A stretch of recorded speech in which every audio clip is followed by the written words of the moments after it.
Bharatiya Janata party तो जश्न मना ही रही है कि उसने कांग्रेस के विधायकों से क्रॉस वोट करा लिया, लेकिन इन सब के बावजूद किस्मत के भरोसे जीती कांग्रेस हरियाणा में। और आज की तारीख में एक प्रेस कॉन्फ्रेंस हुई और उस प्रेस कॉन्फ्रेंस में जब ये सवाल गूंजा कि आखिरकार हरियाणा के उन 5 विधायकों पे कार्रवाई कब होगी, तो उन विधायकों का नाम बताने से भी दीपेंद्र हुड्डा गुरेज करते नजर आए। कल की तारीख में उनके पिता यानी कि भूपेंद्र हुड्डा भी नाम बताने को तैयार नहीं थे, लेकिन हम आपको कांग्रेस के 11 गद्दारों का नाम बताएंगे और उन 11 गद्दारों में 5 गद्दार हरियाणा के, जिन्होंने कल की तारीख में यदि राहुल गांधी का कैंडिडेट करमवीर सिंह बौद्ध नहीं होते तो निश्चित तौर पर मानिए लुटिया डुबो दी थी, क्योंकि आधे वोट से जीते हैं करमवीर सिंह बौद्ध। कुल मिलाकर यह समझिए कि यह जीत किस्मत के भरोसे की जीत थी। यह जीत इनेलो के अंतिम समय पर वोट ना करने के निर्णय की जीत थी, और यह जीत भारतीय जनता पार्टी के एक विधायक के वोट के निरस्त हो जाने की जीत थी। जी हां, बात राज्यसभा चुनावों की। नमस्कार, मैं स्वप्निल और आप मुद्दा देख रहे हैं। दोस्तों, आगे बढ़ें उससे पहले वही छोटी सी अपील। मुद्दा इन दिनों एक गंभीर आर्थिक संकट से जूझ रहा है। एक तरफ हमारे मेन बैंक अकाउंट्स बीते लंबे समय से फ्रीज चल रहे हैं, तो दूसरी तरफ हमारे 2.5 साल पुराने चैनल को हमसे लंबे समय तक छीन कर रखा गया था। ऐसे में डे टू डे ऑपरेशंस में मुद्दा को काफी मुश्किलों का सामना करना पड़ता है।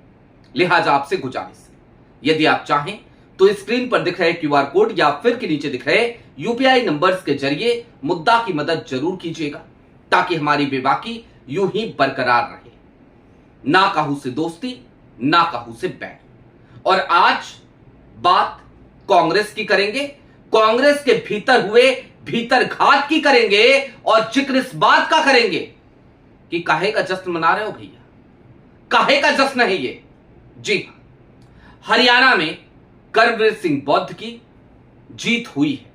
रात को 1 बजे तक इंतजार करना पड़ा नतीजों के लिए, लेकिन उस तरफ चलें, उस जीत का जश्न मनाने का कांग्रेस को मौका दें, उससे पहले जरा वो 5 नाम सुन लीजिए आप। पहला नाम जनरल सिंह, कांग्रेस के विधायक। दूसरा नाम सैली चौधरी। तीसरा नाम रेणु बाला। चौथा नाम मोहम्मद इलियास। 5वां नाम मोहम्मद इसराइल। ये 5 वो गद्दार थे जिन्होंने हरियाणा में कांग्रेस के खिलाफ जाकर क्रॉस वोट किया। और बात सिर्फ, मैंने आपसे कहा था, वादा किया था 11 गद्दारों का नाम लूंगा, तो 11 की ही फहरिस्त सुन लीजिए। बिहार चलिए, सुरेंद्र प्रसाद, कांग्रेस विधायक। मनोहर प्रसाद सिंह, कांग्रेस विधायक। और इसके साथ साथ मनोज विश्वास, कांग्रेस के विधायक। ये 3 बिहार में वोट डालने नहीं पहुंचे। और बाकी 3 और उड़ीसा, जिनका जिक्र कल से हो रहा है। एक तो हाई प्रोफाइल चेहरा, जिनको लेकर मैंने कहा कि उनके तो डीएनए में ही कांग्रेस के खिलाफ जहर घुला पड़ा है, गद्दारी उनके डीएनए में है, क्योंकि उनके पिता मोहम्मद मोकीम बहुत पहले ही राहुल गांधी के खिलाफ खड़े हो गए थे। मोहम्मद मोकीम, उनकी बेटी का नाम सोफिया फिरदौस। दूसरा नाम उड़ीसा से दशरथ, और तीसरा नाम रमेश जेना। दशरथ गमांगो, रमेश जेना और सोफिया फिरदौस, ये 3 नाम उड़ीसा से। 3 उड़ीसा, 3 बिहार, 5 हरियाणा। मैंने आपको 11 नाम बताए। ये 11 गद्दार कल की तारीख में पकड़ में आए जब राज्यसभा के चुनाव चल रहे थे। लेकिन अब मैंने कहा था, वादा किया था कि आज तो क्लास लगेगी कांग्रेस की, क्योंकि भारतीय जनता पार्टी की तो आदत है लोकतंत्र को रसातल में पहुंचाने की। उसकी तो फितरत है कि किस तरीके से खरीद फरोख्त किया जाए, किस तरीके से हॉर्स ट्रेडिंग की जाए, लेकिन सवाल कांग्रेस से क्यों ना पूछा जाए, जब पता है सामने एक ऐसी पार्टी आपके आकर के खड़ी हो गई है जो पार्टी खुल करके लोकतंत्र का चीर हरण कर रही है, जो लोकतंत्र का सिर्फ स्वांग रचाती है, सिर्फ ढोंग करती है। तो फिर अपने विधायकों को आप संभाल नहीं पा रहे हो, और जिक्र आज हरियाणा का करना ज्यादा जरूरी है, क्योंकि हरियाणा में 37 विधायक हैं कांग्रेस के, और 37 विधायकों का मतलब समझते हैं आप? मतलब ये कि 31 विधायकों पे एक सीट निकल रही थी राज्यसभा की। इसका मतलब बड़ा सीधा सा था कि हरियाणा में कर्मवीर सिंह बौद्ध की जीत सुनिश्चित थी। उसके बाद भी रात को 1 बजे तक का इंतजार क्यों करना पड़ा? अब जरा ये गुत्थम गुत्था जो हुआ ना, इसको भी जरा डिकोड कर लीजिए चलते चलते। हुआ ये जनाब कि भारतीय जनता पार्टी ने कॉन्फिडेंस के साथ अपना एक निर्दलीय कैंडिडेट उतार दिया, नाम सतीश नांदल। सतीश नांदल को उतारा है इसलिए क्योंकि भारतीय जनता पार्टी आत्मविश्वास से लबरेज थी कि चाहे जो कुछ भी हो जाए, हम तो कांग्रेस के विधायकों को खरीद ही लेंगे। और ऐसा करने में भारतीय जनता पार्टी कमोबेश कामयाब भी हुई। क्या लगता है आपको, कर्मवीर सिंह बौद्ध चुनाव जीत गए हैं? जवाब है नहीं। कर्मवीर सिंह बौद्ध इनेलो के एहसान के नीचे दब गए हैं। और अगर कर्मवीर सिंह बौद्ध के ऊपर राहुल गांधी का हाथ नहीं होता उनके सर पर, तो क्या वो चुनाव जीत जाते? क्या कल की तारीख में भूपेंद्र हुड्डा और दीपेंद्र हुड्डा उसी तरीके से डटे रहते जैसे कल देर रात तक वो लोग डटे रहे? इसका भी जवाब है नहीं। अब मैंने जो 5 नाम लिए उनको भी समझिए, उनको भी डिकोड कीजिए। जनरल सिंह, रेणु बाला, सैली चौधरी, मोहम्मद इलियास, 4 लोग तो ऐसे हैं जो सैलजा गुट के माने जाते हैं। जब हरियाणा कांग्रेस की बात हो ना, तो फिर गुटों की बात करना बेहद जरूरी हो जाता है, क्योंकि गुटबाजी तो चरम पर है। और इसका आलम तो तब देखने को मिला था जब बृजेंद्र सिंह, पूर्व सांसद भारतीय जनता पार्टी के, वर्तमान समय में कांग्रेस के नेता, फिलवक्त वो सद्भाव यात्रा निकाल रहे हैं, वो राहुल गांधी से एक बार मिलने पहुंचे। और जब मिलने पहुंचे और उन्होंने बताया कि मैं इस तरीके की एक यात्रा पूरे हरियाणा में निकालना चाहता हूं, हरियाणा की हर विधानसभा तक कांग्रेस को पहुंचाना चाहता हूं, जनता के बीच जाकर कांग्रेस की आइडियोलॉजी समझाना चाहता हूं, तो राहुल गांधी ने पता है उनसे क्या कहा था? सिर्फ शुभकामनाएं नहीं दी थी, बल्कि प्रार्थना करी थी और यह कहा था कि बृजेंद्र, काम अच्छा है, यात्रा निकालो, अच्छी बात है, लेकिन अपने राज्य के नेताओं को देख लेना, वहां के नेता बड़े अजीब से हैं। और ये अजीब से का मतलब क्या है जानते हैं आप? अजीब से का मतलब सिर्फ इतना ही है कि गुटबाजी चरम पर है।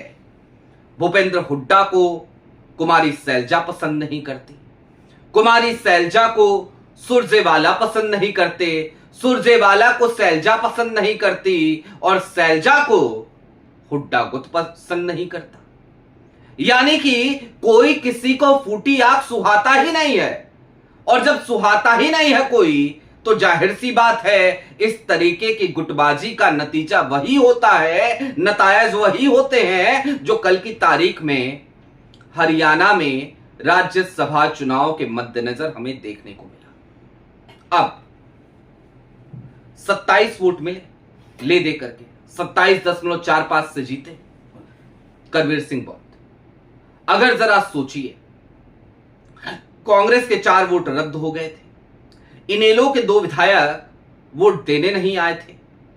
जरा सोचिए, अगर इनेलो के दोनों विधायकों ने आकर के अपना मतदान कर दिया होता, तो वो कांग्रेस के पक्ष में तो कर नहीं रहे होते। उन्होंने अगर भारतीय जनता पार्टी के पक्ष में मतदान कर दिया होता तो क्या होता? तो यही होता भाई साहब कि ले दे करके कर्मवीर सिंह बौद्ध की उम्मीद एक बार फिर टूट जाती। और ऐसा पहली बार नहीं होता कि कांग्रेस वहां पर नंबर गेम में बिल्कुल मजबूत होने के बाद भी चुनाव हारती। इससे पहले भी हो चुका है, 2016 में हुआ था, 2022 में तो वर्तमान ट्रेजरर हैं जो कांग्रेस के, यानी कि अजय माकन, वो भी चुनाव हार गए थे। तो कुल मिलाकर पूरा गेम फिक्स था, कांग्रेस को हराने की पूरी प्लानिंग थी, लेकिन प्लानिंग फेल कहां पे हुई? एक तो इनेलो ने इस बार पता नहीं कैसे कौन सी सद्बुद्धि आई कि कहा चलो हम वोट देने जाएंगे ही नहीं, और दूसरी तरफ भारतीय जनता पार्टी, उसका एक विधायक, उसका वोट निरस्त हो गया, इनवैलिड हो गया। अगर ये दो स्थितियां नहीं आई होती तो करवीर सिंह बौद्ध आज राज्यसभा सांसद नहीं होते। अब चलते चलते एक बात और समझिए, चाहे वो सोफिया फिरदौस हो या फिर कि मोहम्मद इलियास या फिर कि मोहम्मद इसराइल, ये 3 नामों पे इसलिए जोर दे रहा हूं क्योंकि ये माइनॉरिटी कम्युनिटी से आते हैं।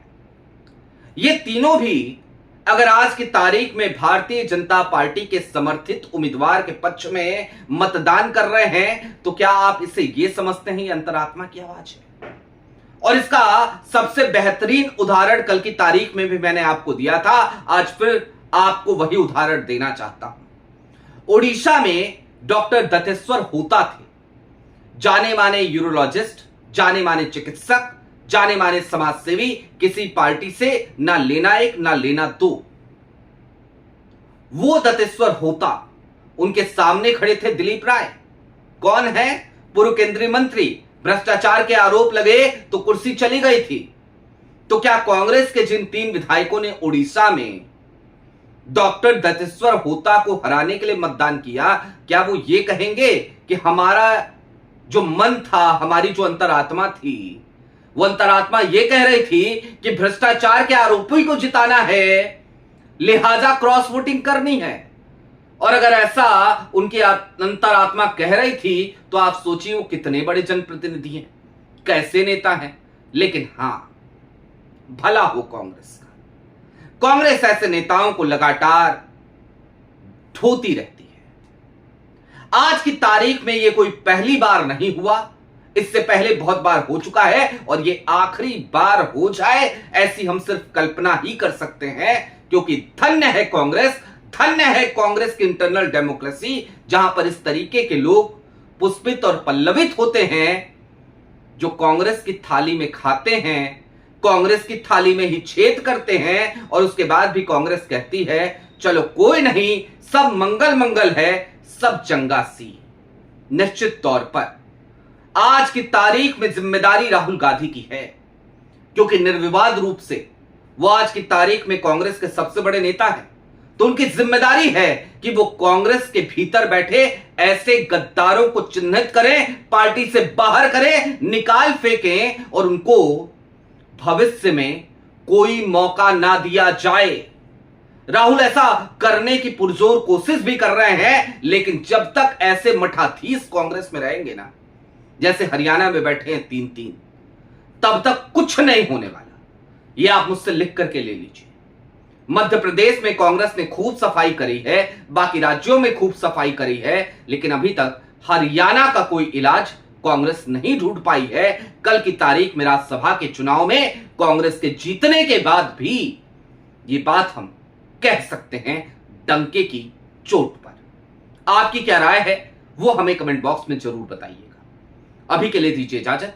चलते चलते फिर वही अपील, चैनल पर नए हो तो सब्सक्राइब करते हुए जाइएगा, सक्षम हो तो मुद्दा की छोटी छोटी मदद जरूर कीजिएगा, ताकि हमारी बेबाकी यूं ही बरकरार रहे और हम खुल करके सत्ता से भी सवाल कर सकें और अपोजिशन को भी आईना दिखा सकें।